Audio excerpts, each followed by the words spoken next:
Ako ay Pilipino, ang dugo'y maharlika, likas sa aking puso. So, what is the grand design of China? They have been moving their defense perimeter southward towards the south, the 9 dash lines, because they consider the 9 dash lines as their national boundary. So the grand design of China is to control the South China Sea for economic, military purposes. Economic and military purposes, China wants all the fisheries, oil, gas, and mineral resources within the 9 dash lines. China has the largest fishing fleet in the world with 70,000 boats. China's per capita fish consumption is the highest in the world, at 35.1 kilograms per year, while the rest of Asia is only 21.6 kilograms per year. China is the largest net importer of petroleum in the world. The economy will grind to a halt if they cannot import. So they have to have a supply of petroleum. China also wants the South China Sea as a sanctuary for its nuclear-armed submarines, free from the surveillance by U.S. submarine hunting Poseidons or U.S. nuclear attack submarines. Why? Because there are only 2 countries in the world now that have a second strike capability. If the U.S. suddenly attacks the land-based ICBMs of Russia, wipes them out, Russia can still retaliate with their nuclear-armed submarines in the Sea of Oshkosh, the sea that is enclosed by the Kuriles. So there is a second strike capability by China, and the U.S. Poseidons cannot go the Sea of Oshkosh because that is Soviet waters. China has no second strike capability because all their submarines in the South China Sea are shadowed by the Poseidons. Submarine hunting airplanes, they can detect all the Chinese submarines and drop torpedoes. So China wants that second strike capability to be a real. You have here an UNCLOS provision that states of the obligation to preserve and protect the marine environment. China's massive reclamation is indisputably destroying the marine environment. UNCLOS also says that in a semi-enclosed sea like the South China Sea, states must cooperate with each other in the performance of their duty rights and in the exercise of their duties. They have to cooperate. China started the reclamation without telling anyone, without telling us that they have conducted environmental assessment surveys, so there will be no destruction. They haven't done that, and I don't think they ever did that. There's also a provision in the law of the international law that in an arbitration, a party should not aggravate the dispute pending the settlement of the case, and they should not do anything that will make it irremediable or make it that will frustrate the purpose of the arbitration. Look at Mischief Reef.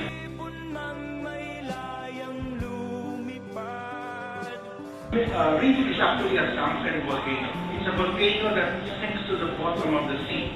And this is now the rim of the volcano. When the rim of the volcano is a few meters below the surface of the water, the reefs will grow. It takes 30 million years for the reef to form in a reef like Mischief Reef. 30 million years. Modern man left Africa only 60,000 years ago, in the blink of an eye of the formation of this reef. Now, what is the purpose of the reef? The reef is the breeding ground of fish. The eggs of the fish and the larvae of the fish are carried by tides, by monsoon rain, all over the South China Sea. The coast of China, coast of Vietnam, to Indonesia, Malaysia, Sulu Sea, Luzon, Palawan, they are important. 20% of the fish that we catch in the wild every year breed in these valleys, at least 20%. So it's an important food source. So I've been saying that all the disputed states should suspend all their territorial claims for 100 years and allow the reef to recover, because that's where we get our fish. Look at this dredger. This dredger is the largest dredger in Asia. It was designed by a German company, Mosta LLG, and it dredges 4,500 cubic meters of sand per hour. This is deployed in the Spanish. Look at this. This is a rotating cutter. It's a rotating cutter. They drop it to the bottom of the lagoon. It cuts, grinds the corals and other hard sediments, and there's a suction that sucks all of the pulverized material. These are now put into the reef. So you have here the hose that sucks the pulverized material and piles it on the reef. The reef is dead. It's gone forever. Take another 30 million to make that reef. So here they are dredging this for their hard work using the materials here. And not only here. It's not enough. So they have to get from 10 other reefs close to where they're dredging. China's reclamations violate the DOC, the Declaration of Conduct between ASEAN and China that was signed in 2012. The DOC says, the parties shall refrain from any action of inhabiting on the presently uninhabited islands, reef, shoals, caves, and other features. All of this, Subi Reef, there were no inhabitants there. The Chinese just put up a radar station there, but nobody inhabited that. So, who can create artificial islands or erect structures of LTEs in the EEZ or continental shelf? Only the adjacent coastal state.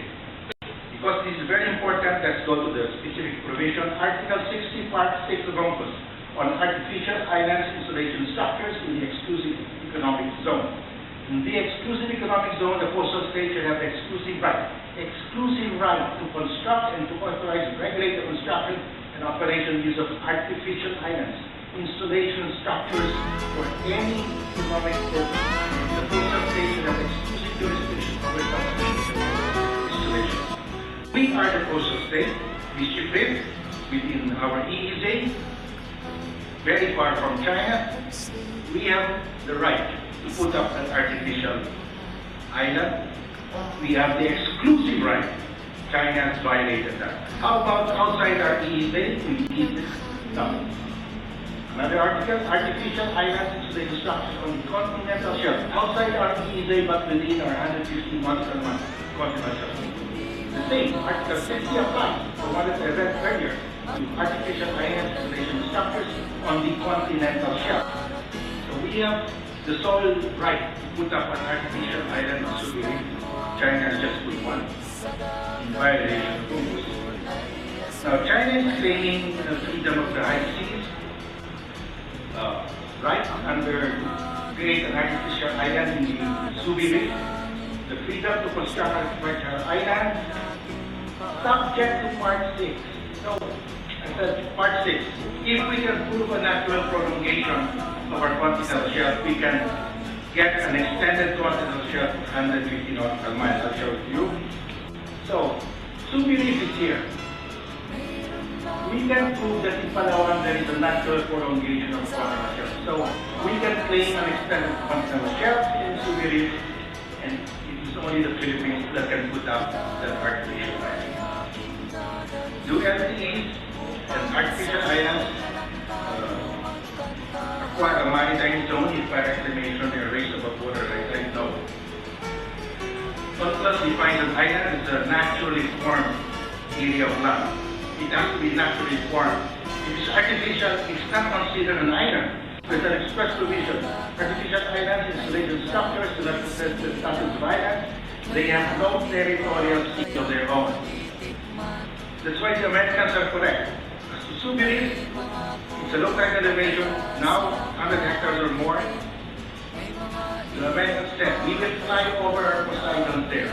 There is no territorial space. They're correct. We will sail our littoral combat ships very close to that island. They're correct. It has no territory. But not with respect to Cross Reef, because Cross Reef is a rock above water pipeline. It is a territory.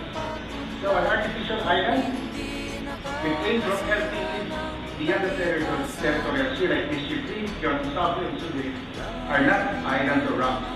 The water high tide do not have a territorial sea, no territorial airspace, no EEZ or potential. It's legally erected, as China's done. It's not even entitled to a 500 meter safety zone. Because if you put up an oil rig, let's say an oil rig in Maritime, here our territorial sea, that is entitled to a 500 meter safety zone under UNCLOS if it is legally installed. China will not be entitled to even a 500 meter safety zone. So artificial islands reclaimed from rocks above water at high tide. These are rocks above water high tide. They are entitled to a territorial sea. Like mining Cross Reef, Teritoryal Reef, it's actually an expansion of land territory. It has a territorial sea, it has a territorial airspace. Now, but of course, when you reclaim a rock above water like that, you do not extend your territorial sea. Look at Singapore. 40% of Singapore is reclaimed. Malaysia complained that your territorial sea cannot be extended. Singapore agreed. Its territorial sea remained the same based on the naturally formed island of Singapore. The territorial sea does not move as you reclaim. Reclamation tamper with the evidence. How can we prove that these are low tide elevations when China has already covered them with sand? They are now above water high tide. Very easy. We have submitted to the tribunal China's nautical charts before the reclamation. All their nautical charts indicate that these geologic features are low tide elevation. Our nautical charts also indicate they are low tide elevation. The nautical charts of UK, US, Japan, Russia, and Vietnam also indicate they are low tide elevation. So we can still prove. Is there legal basis under international law to China's 9-9 claim? Well, as I said, land dominates the sea. There is no legal basis because the 9-9s are not based on land. The high seas have always been part of the global commons, whether before or after UNCLOS. The high seas could not be subject to sovereignty by any state. UNCLOS declares the high seas are open to all states, whether coastal or landlocked. Freedom of the high seas includes freedom of fishing. So in the high seas, Blvd is in the high seas. All states, whether Laos, Nepal, Austria, Switzerland, not the countries have a right to fish in Blvd. It's part of the high seas. No state may validly purport to subject any part of the high seas to its sovereignty. Can China claim a historic right to the EEZ? No. See, the UNCLOS was negotiated for more than a decade, and China actively participated from 1970s to 1980s.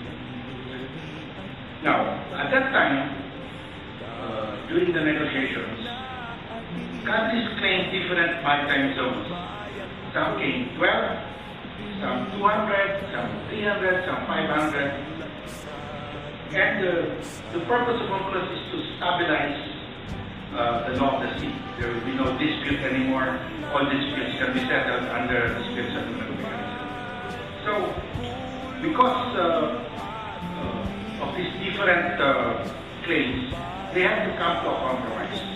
Everybody agreed that every coastal state will have 200 nautical miles and give up all historic claims to all other areas.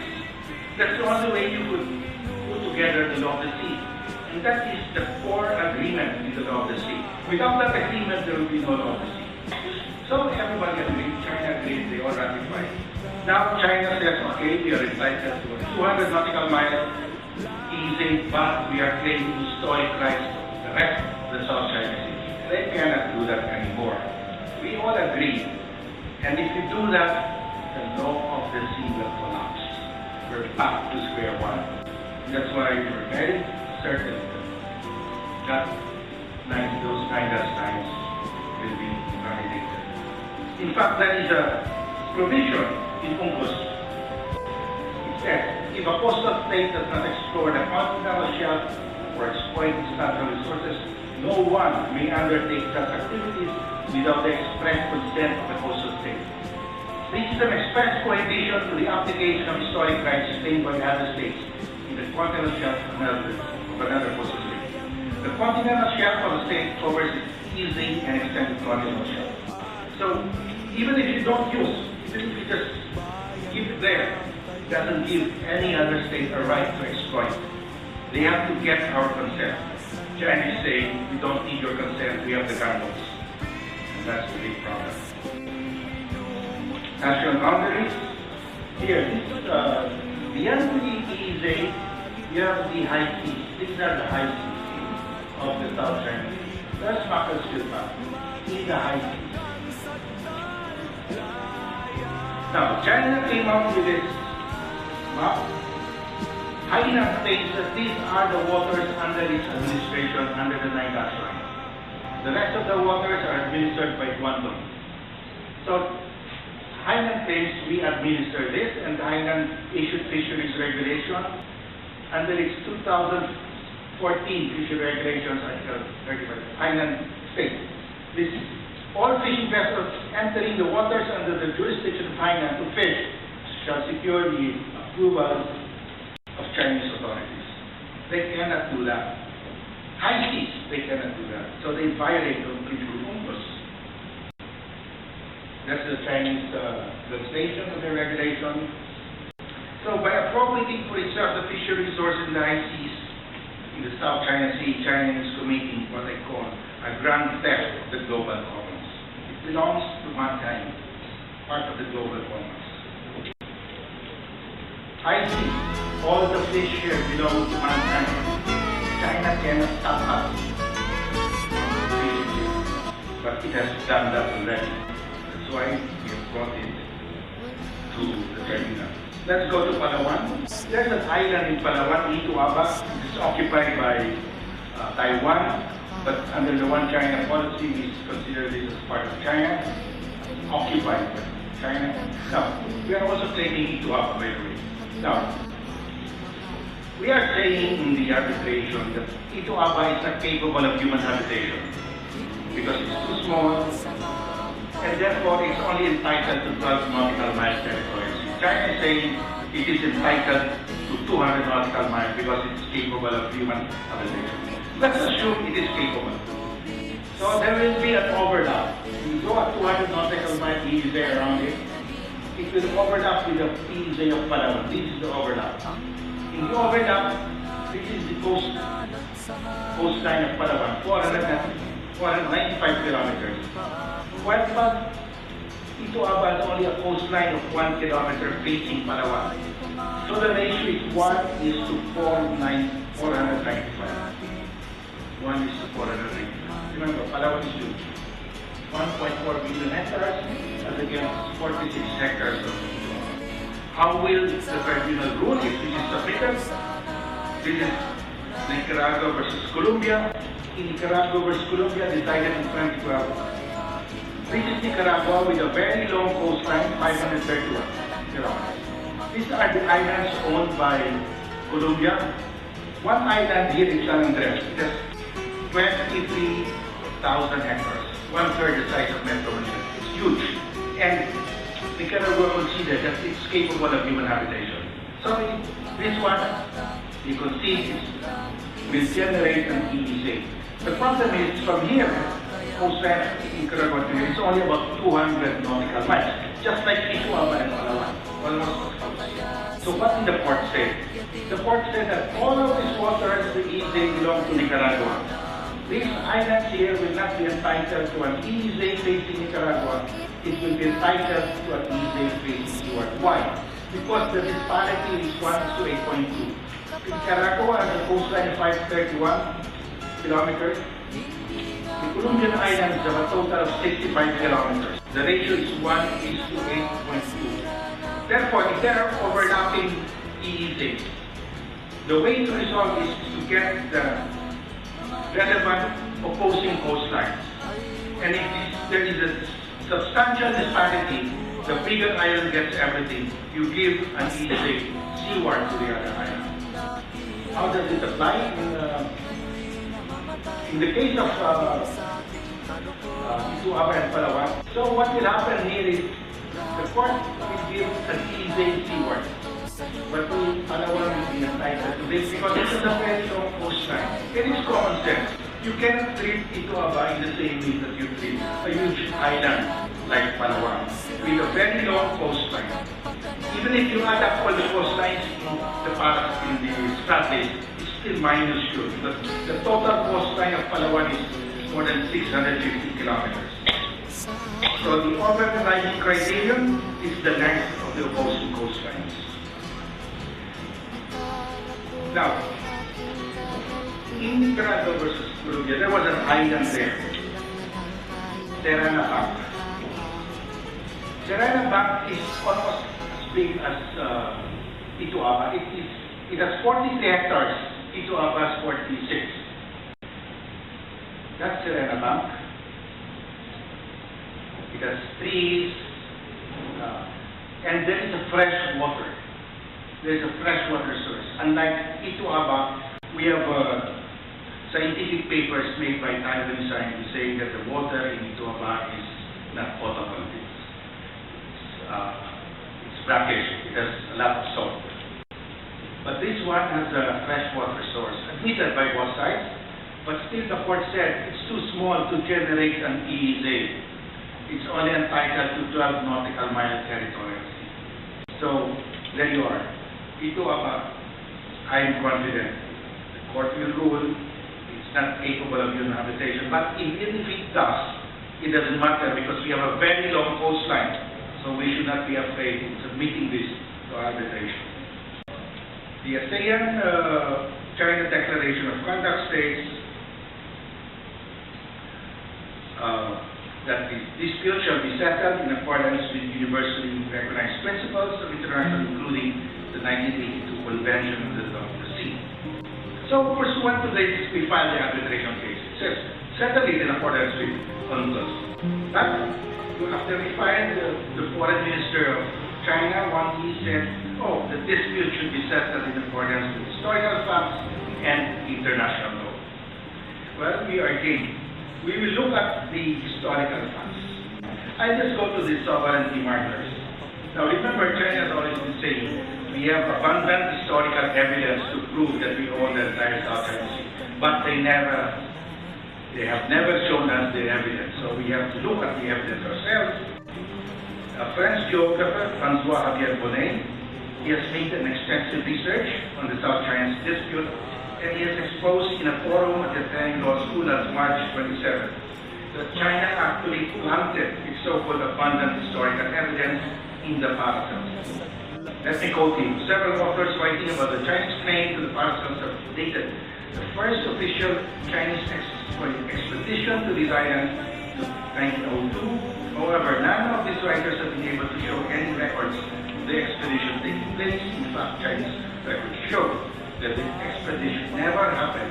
Instead, a secret expedition took place decades later to plant false archaeological evidence on the islands in order to bolster Chinese historical claim. And the same strategy was used in the Spanish. That's an example of a marker. Now, in June 3, 1937, François Bonnet continues, the Chinese provincial government of Guangdong sent Wang Xiao to go to the paracels on two missions. This is the public over of the mission. To check reports to the Japanese who are invading the islands, and secondly to research Chinese sovereignty. That is what they announced. But there was actually a secret mission of Wang Xiao. He made a report. This was published, but there was confidential annexed to that report. The confidential annexed to that report was inadvertently published years later, in 1987, because the committee in Guangdong wanted to republish the book, and they just probably ordered a lowly clerk to do it. He compiled everything, including the confidential annex. So it was published. And this guy, François Bonnet, who has been looking at the magnifying glass of all of these records, found this startling discovery. So there was a confidential annex published in 1987 by the Committee of Placements of Guangdong Province in a book titled Compilation of References on the Names of All Our Items, Shanghai. This annex gives the details of the action of Wang Chang, how he defeated the 6th District Mission. So I had to get a copy of that book, very important book. I finally found a second-hand copy. It took me a long time.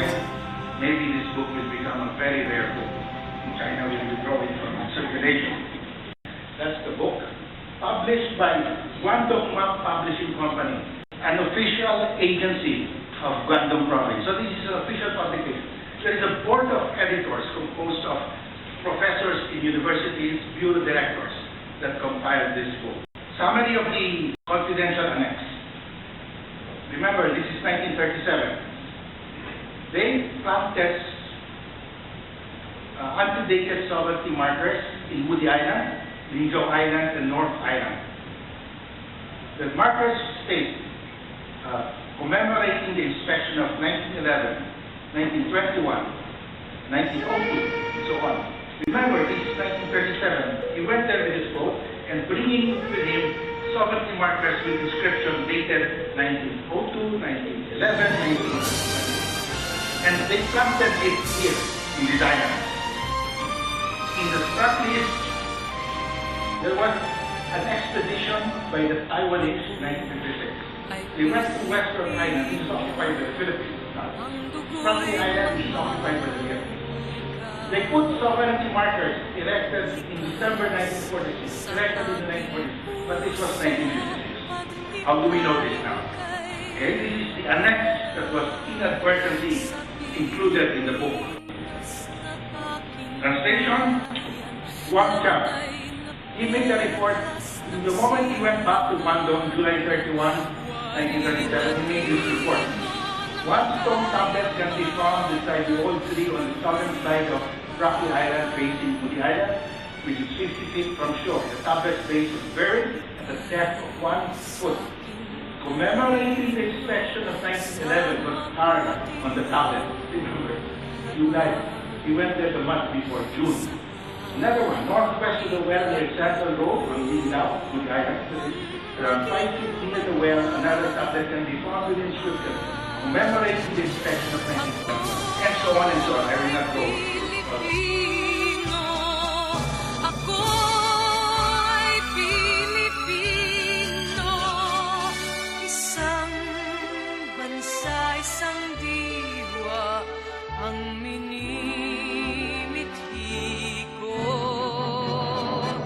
Sa bayang ko't bandila, laan buhay ko't di